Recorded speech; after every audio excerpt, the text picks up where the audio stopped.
सैयदना अबू हुरैरा रदियल्लाहु अन्हु फरमाते हैं कि एक सहाबी असलमी रदियल्लाहु अन्हु नबी अकरम अलैहिस्सलातु वस्सलाम की खिदमत में हाजिर हुए और आकर अर्ज़ किया, या रसूल अल्लाह, मुझसे ज़िना हो गया है। नबी अलैहिस्सलाम ने उनकी बात सुनी तो आपने अपना मुंह मोड़ लिया।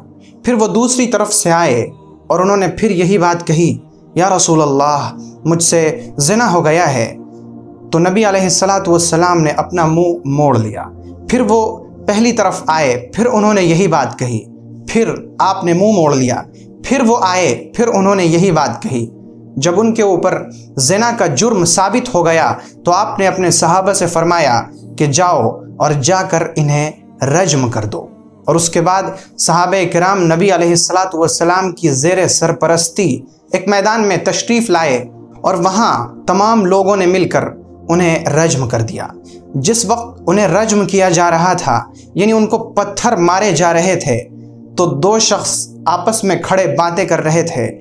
एक ने दूसरे के कान में कहा कि देखते हो, इस शख्स को अल्लाह ताला ने इसके जुर्म की पर्दापोशी की, यानी अल्लाह ने इसके जुर्म को छुपा दिया, लेकिन इसके जी ने नहीं माना और फिर ये गया और इसने अपना जुर्म नबी अलैहिस्सलातु वस्सलाम को बता दिया। और अब देखो, क़द रुजिम रज्मल कल्ब, कि ये कुत्ते की तरह पीट पीट कर मारा जा रहा है। नबी अलैहिस्सलातु वस्सलाम ने उन दोनों सहाबी की ये गुफ्तगू सुनी, लेकिन आप खामोश रहे।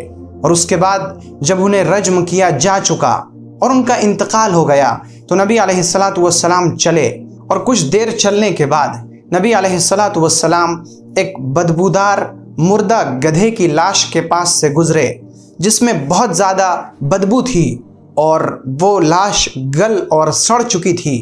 तो आप अलैहिस्सलातु वस्सलाम वहाँ पर रुके और आपने फरमाया कि वो दोनों कहाँ हैं। चुनांचे वो दोनों आए तो नबी अलैहिस्सलातु वस्सलाम ने उन दोनों से कहा कि जाओ और जाकर इस बदबूदार मुर्दा गधे को खाओ। तो उन दोनों सहाबी ने ताज्जुब से कहा, या नबी अल्लाह, वमन यअकुलु मिन हादा, ए अल्लाह के नबी, इसका गोश्त कौन खाएगा। तो नबी अलैहिस्सलातु वस्सलाम ने फरमाया कि तुम दोनों अभी अपने जिस भाई की गीबत कर रहे थे, जान लो कि इस बदबूदार मुर्दा गधे का गोश्त खाना ज़्यादा बेहतर है उनकी गीबत करने से। और उस ज़ात की कसम जिसके कब्ज़े में मेरी जान है कि जिस शख्स की तुम गीबत कर रहे थे वो अभी जन्नत की नहरों में गोता लगा रहा है। गीबत वो गुनाह है कि पैगम्बर अलैहिस्सलातु वस्सलाम ने फरमाया कि जब मेराज की रात में आसमान पर गया और मैंने जन्नत और जहन्नम की सैर की तो मैंने कुछ लोगों को देखा कि उनके नाखून पीतल के हैं और वो अपने नाखून से अपने चेहरों को नोच रहे हैं। मैंने मालूम किया कि ये कौन लोग हैं जो अपने नाखून से अपने चेहरे नोच रहे हैं। तो मुझे बताया गया कि ये वो लोग हैं जो दुनिया में अपने भाई का गोश्त खाया करते थे, यानी उनकी गीबत किया करते थे। और गीबत का मतलब है पीठ पीछे किसी की बुराई करना। हम में से बहुत से लोग हैं जो किसी के पीठ के पीछे, यानी उसके गायबाने में उसका बुरा तज़किरा करते हैं और बहाना ये देते हैं कि मैं तो ये बात उसके सामने भी कह सकता हूँ। अरे भाई, जब आप ये बात उसके सामने कह सकते हैं तो उसके सामने ही कहिए।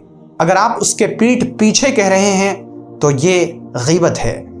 अब आप कहेंगे कि अगर किसी शख्स में कोई बुराई है तो उस बुराई का तज़किरा करना क्या गीबत है? जी हाँ, सहाबे किराम ने नबी अकरम अलैहिस्सलातु वस्सलाम से यही सवाल पूछा, या रसूल अल्लाह, गीबत गुनाह कैसे है? क्योंकि गीबत का मतलब तो यह है कि जिस शख्स में जो बुराई है हम वही बुराई उसके गायबाने में बयान करें।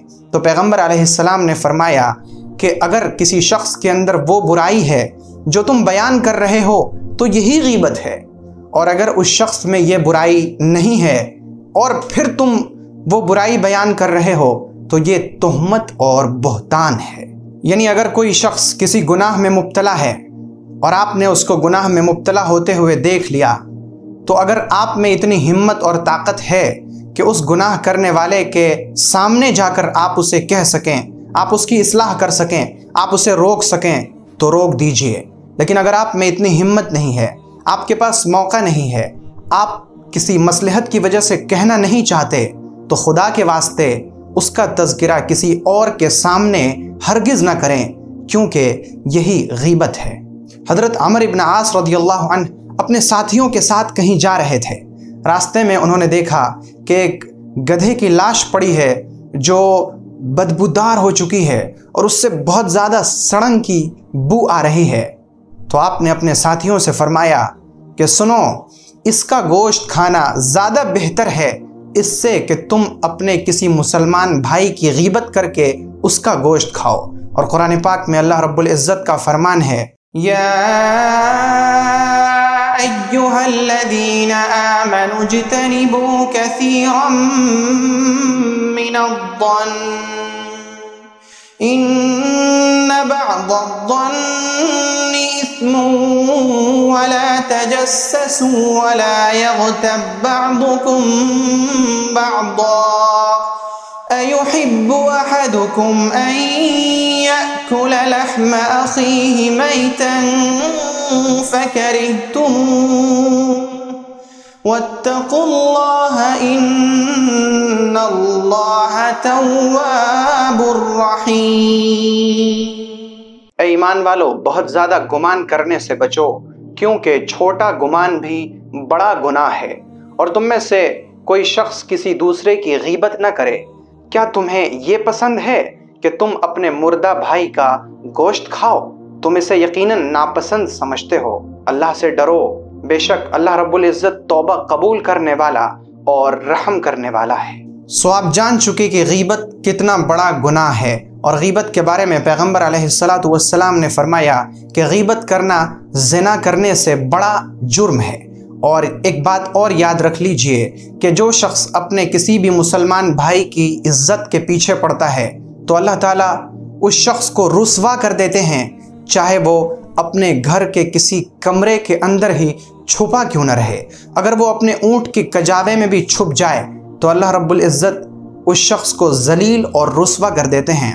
اس لیے نہ کسی مسلمان کی عزت کے پیچھے پڑیے، نہ اس کی غیبت کیجیے، نہ اس پر تہمت لگائیے، نہ اس پر بہتان باندھیے، نہ آپ بدگمانی کیجیے کہ یہ ایسا کرتا ہوگا، یہ یہاں جاتا ہوگا، یا یہ وہ چیز کھاتا ہوگا، یا یہ اس سے بات کرتا ہوگا۔ اس طرح کے الزام لگانا یا اس طرح کی غلط رائے قائم کرنا، اس طرح کا غلط گمان رکھنا اللہ رب العزت کے نزدیک بہت بڑا جرم ہے۔ چاہے وہ ہماری نظر میں اور ہمارے ذہن میں چھوٹا ہی ہے، لیکن اللہ کے نزدیک بہت بڑا جرم ہے۔ اللہ تعالی ہمیں بھی اور آپ کو بھی ان سب برائیوں سے رکنے اور بچنے کی توفیق عطا فرمائے۔